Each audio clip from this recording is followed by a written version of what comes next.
భాద్రపద మాసంలో పౌర్ణమి రోజున సెప్టెంబర్ 18వ తేదీన రెండవ చంద్రగ్రహణం మనకి ఏర్పడుతుంది. ఈ చంద్రగ్రహణం కారణంగా కొన్ని రాశుల వారికి అఖండ రాజయోగం పట్టబోతుంది. అలాగే మరికొన్ని రాశుల వారికి గడ్డు కాలం అనే చెప్పవచ్చు. జ్యోతిష శాస్త్రంలో చంద్రగ్రహణాలకు చాలా ప్రాముఖ్యత ఉంది. వేద జ్యోతిష శాస్త్రం ప్రకారం ఈ గ్రహణాల ప్రభావం అన్ని రాశులపై పడుతున్నందున వీడియో నచ్చితే మటుకు లైక్ చేసి కామెంట్ చేయండి.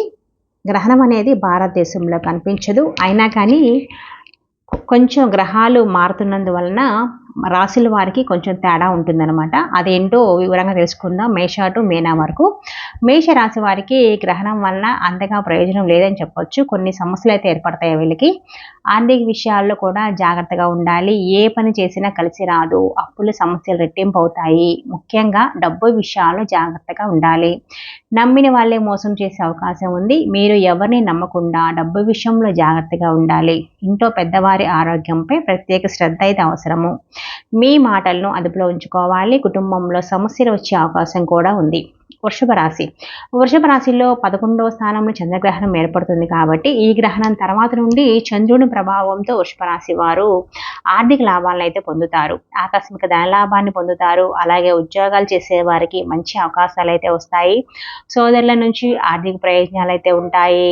నిరుద్యోగులకు ఊహించని విధంగా మంచి ఆఫర్లు పొందుతారు. రాజకీయ ప్రముఖులతో కొత్త పరిచయాలు ఏర్పడతాయి. వృత్తి ఉద్యోగాల్లో హోదా పెరిగే అవకాశం. మీ మాటకు విలువ కూడా పెరుగుతుంది. మిథున రాశి. మిథున రాశిలో 10వ స్థానంలో చంద్రగ్రహణం ఏర్పడుతుంది. మిథున రాశి వారికి కూడా ఈ చంద్రగ్రహణం కలిసి వస్తుంది కాబట్టి మిథున రాశి వారికి గ్రహణం తర్వాత నుండి అదృష్ట కాలం అనే చెప్పవచ్చు. పరిష్కారం కానీ సమస్యలన్నీ కూడా పరిష్కారం అవుతాయి. మీ సంపద విపరీతంగా పెరుగుతుంది. కెరీర్ పరంగా కూడా ఉన్నత అవకాశాలు వస్తాయి. వ్యాపారాలు చేసేవారికి మంచి లాభాలు అయితే చేకూరుతాయి. నష్టాల నుండి బయటపడే అవకాశం ఉంది. ఆర్థిక లావాదేవీలు సత్ఫలితాలు అయితే ఇస్తాయి. మీ తల్లి వైపు నుంచి సంపద కలిసి వస్తుంది. సుఖ సంతోషాలకు లోటు ఉండదు. చంద్రగ్రహణ ప్రభావం వలన సింహరాశి వారికి సరిగ్గా బాగోదండి. మానసిక స్థితి దెబ్బతినే అవకాశాలు ఎక్కువగా ఉన్నాయి. మీపై మీకు నమ్మకం తగ్గవచ్చు. మీరు మీ ప్రస్తుత ఉద్యోగం పట్ల అసంతృప్తిగా ఉంటారు. ఉద్యోగాలు మారటం గురించి ఆలోచిస్తారు. ఆదాయం తగ్గిపోతుంది. అనుకోని ఖర్చుల వల్ల ఆర్థిక సంక్షోభం కూడా వస్తుంది. వ్యాపారాలు చేసేవారికి లాభాలు తగ్గుతాయి. విద్యార్థులు చదువుపై ఆసక్తి కోల్పోతారు. కుటుంబ సభ్యుల మధ్య దూరం పెరిగిపోతుంది. కుటుంబ కలహాలు, పిల్లలకు అనారోగ్య సమస్యలు కూడా వస్తాయి. సింహరాశి వారైతే చాలా జాగ్రత్తగా ఉండాలి. కర్కాటక రాశి. కర్కాటక రాశి వారికి చంద్రగ్రహణం వల్ల విశేష ప్రయోజనాలు ఉన్నాయి. కర్కాటక రాశి వారి భాగ్యస్థానంలో రాహువు అలాగే చంద్రుడు కలవటం వలన విదేశీ ప్రయాణాలకు అవకాశం అయితే ఉన్నాయి. ఆర్థికంగా పురోగతి ఉంటుంది. ఉద్యోగస్తులకు మంచి ఉద్యోగ అవకాశాలు అయితే వస్తాయి. ఇంట్లో శుభకార్యాలు జరిగే అవకాశం కూడా ఉంది. ఆదాయ పరంగా చూసుకుంటే ఈ గ్రహణం తర్వాత నుండి అఖండ రాజయోగం అయితే పట్టబోతుంది. ధనలాభాలు చాలా ఎక్కువగా ఉన్నాయి. పట్టిందల్లా బంగారం కానుంది. చేపట్టిన ప్రతి పనిలో విజయం సాధిస్తారు. అనుకున్న పనులన్నీ కూడా నెరవేరుతాయి. మీ కష్టాలన్నీ తొలగిపోయే అవకాశం ఉంది. మంచి ఆరోగ్యం కూడా ఉంటుంది. అనారోగ్య సమస్యలు అయితే మీ దరి చేరవు. కన్యారాశి వారికి. కన్యారాశి వారికి విపరీతమైన అదృష్టం పట్టబోతుందని చెప్పొచ్చండి. డబ్బుకు సంబంధించిన విషయాల్లో విపరీతమైన ధనలాభం. ఏ పని ప్రారంభించినా ఊహించని లాభాలు అయితే వస్తాయి.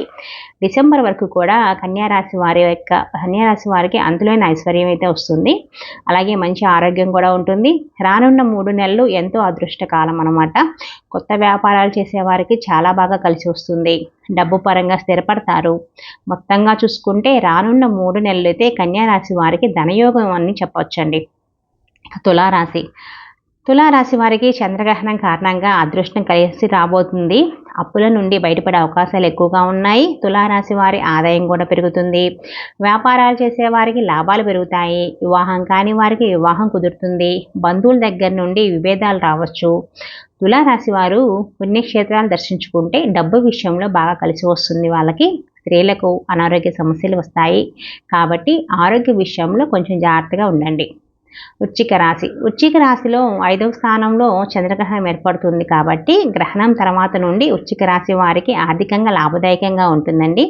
కొత్త ఇల్లు, వాహనాలు కొనుగోలు చేయడానికి మంచి అవకాశాలు ఉంటాయి. వీళ్ళకి కెరీర్ పరంగా పురోగతి కూడా ఉంటుంది. విదేశాల్లో చదువుకోవాలనుకునే వారికి ఇది చాలా మంచి సమయం. మీ కష్టాలన్నీ తొలగిపోయే అవకాశం కూడా ఉంది. మంచి ఆరోగ్యం కూడా ఉంటుంది. అనారోగ్య సమస్యలు అయితే ఉండవు. అవివాహితులకు వివాహం జరిగే అవకాశం కూడా ఉంది. వృశ్చిక రాశి వారు ప్రతి మంగళవారం నాడు హనుమాన్ ఆలయాన్ని దర్శిస్తే చాలా మంచిది. మకర రాశి వారికి గ్రహణం సమయంలో అనేక సమస్యలు తలెత్తే అవకాశం ఉంది. వచ్చే 2 నెలల వరకు కొంచెం చాలా కష్టంగా అయితే అనిపిస్తుంది. వీళ్ళకి డబ్బంతా కూడా నీళ్ళలా ఖర్చు అయిపోతూ ఉంటుంది. ఎన్నో ఆర్థిక సమస్యలు ఏర్పడతాయి. భార్యాభర్తల మధ్య తరచూ గొడవలు తగాదాలు జరుగుతూ ఉంటాయి. మనశ్శాంతి కరువైపోతుంది. అనారోగ్య సమస్యలు కూడా రావచ్చు. కాబట్టి మకర రాశి వారు వచ్చే 2 నెలల వరకు కూడా అంటే అక్టోబర్, నవంబర్కు కూడా జాగ్రత్తగా అయితే ఉండాలి. మీకు అదృష్టం వరించాలంటే ప్రతి శుక్రవారం గోమాతకు పచ్చి గడ్డిని తినిపించాలి మీరు. ఈ సంవత్సరం అంతా సుఖ సంతోషాలతో ఉంటారు. ధనుసు రాశిలో 4వ స్థానంలో చంద్రగ్రహణం ఏర్పడుతుంది. గ్రహణం తర్వాత నుండి మీకు ఆర్థికంగా ప్రయోజనం చేకూరుతుంది. డబ్బు సంబంధిత సమస్యలు తొలగిపోతాయి. ఆకస్మిక ధనలాభం వస్తుంది. మీ పూర్వీకుల నుండి ఆస్తి ప్రయోజనాలు ఉంటాయి. మీకు ఆరోగ్య విషయంలో జాగ్రత్త వహించండి. దూర ప్రయాణాలు మానుకోవడం మంచిది. విదేశీ అవకాశాలు వస్తాయి. కుంభరాశిలో 2వ స్థానంలో చంద్రగ్రహణం ఏర్పడుతుంది. కుంభరాశి వారికి అనేక ప్రయోజనాలతో పొందబోతున్నారు. విపరీతమైన ధనలాభాలు పొందుతారు. ఈ గ్రహణం తర్వాత నుండి డిసెంబర్ వరకు కుంభరాశి జాతకులు కొత్త ఆస్తులను అలాగే కొత్త వాహనాలను కొనుగోలు చేసే అవకాశం కూడా ఉంది. ఏ పని చేసినా విజయం సాధిస్తారు. మీ ఆదాయం కూడా గణనీయంగా పెరుగుతుంది. కెరీర్ కూడా చాలా బాగుంటుంది. మీ ఆదాయం పెరిగి ఖర్చులు వారసత్వపు ఆస్తి కూడా కలిసి వస్తాయి మీకు. ఇక మీనరాశి వారికి గ్రహణం తర్వాత నుండి అదృష్టం వరిస్తుంది. ఇంట్లో శుభకార్యాలు జరిగే అవకాశం ఉంది. గృహయోగం కూడా వరిస్తుంది. మీ ఆదాయం వృద్ధి చెందుతుంది. ఆర్థిక సమస్యల నుంచి కొంచెం విముక్తి లభిస్తుంది మీకు. ఈసారి చంద్రగ్రహణం అనేది భారతదేశంలో కనిపించదు కాబట్టి గర్భిణీ స్త్రీలు కూడా ఎలాంటి నియమాలు పాటించాల్సిన అవసరం లేదు.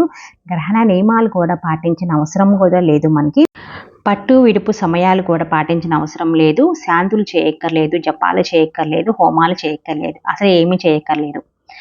కానీ రాసుల వారికి కొంచెం గ్రహణం వల్ల గ్రహాలు సంచారం దాని ప్లేస్లో నుంచి ఇంకో ప్లేస్లోకి మారుతాయి కాబట్టి కొంచెం ఎలా ఉంటుంది ఏంటి అని కొంచెం క్లియర్గా చెప్పామంతే. రాసులు ఎలా ఉంటాయి ఏంటి వాళ్ళకి ఏం అని చెప్తాము. అంటే గ్రహణాలు వచ్చినప్పుడు కొన్ని గ్రహాలకు సంబంధించిన రాసుల వారికి ఆరోగ్యం బాగోదనమాట. అది ఎవరెవరికి అనేది కొంచెం క్లియర్గా చెప్పాము. మీకు చాలా క్లియర్గా కావాలంటే సెప్టెంబర్ నెలలో రాసులు క్లియర్గా నా ఛానల్లో ఆల్రెడీ ఉన్నాయి వీడియోస్. మీరు చూస్తే మీకు అర్థమవుతుంది.